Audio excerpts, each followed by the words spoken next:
आखाती देशातील युद्धाचा परिणाम आता थेट शेतीला देखील पडताना खरं तर पाहायला मिळतोय. कारण शेतीमधील वापरण्यात येणाऱ्या जे साहित्य आहे, जे पीव्हीसी पाईप आहे, ते देखील सध्या महागलेले आहेत. आपल्यासोबत सध्या व्यापारी आहेत, थेट त्यांच्याशीच बोलूयात.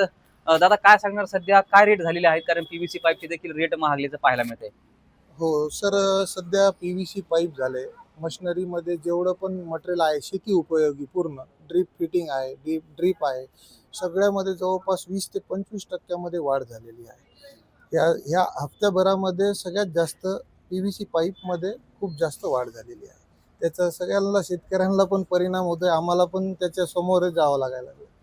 काय कारण काय आहेत नेमकी या महागाईची? ह्याच्यामध्ये जास्त करून क्रूड ऑइलमुळं जे पण आपल्याला इराणवरून जे पण मटेरियल येत आहे, क्रूड ऑइल वगैरे, त्याचं जे स्टॉप झालेलं आहे मटेरियल येणं, त्याच्यामुळं सगळ्यात जास्त परिणाम त्या मटेरियलच्या रॉ मटेरियलवर पडल्यामुळं ॲटोमॅटिकली सगळं रेट वाढलेले आहे. तर ते पीव्हीसीची काय रेट आहे सध्या?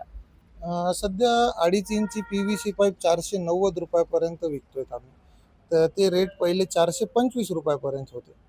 तर जवळपास 20 ते 25% पाईपामध्ये रेग्युलर 2.5 इंची पाईपामध्ये वाढलेले आहेत. आणखीन कोणते कोणते साहित्य आहेत ज्याच्यामध्ये त्याची वाढ झाण्यात झालेली आहे? आपले जे मोटरचे केबल राहतात कॉपरमध्ये, त्याच्यावरची पीव्हीसी पण वाढली, त्याच्यामुळे केबलचे पण रेट वाढले.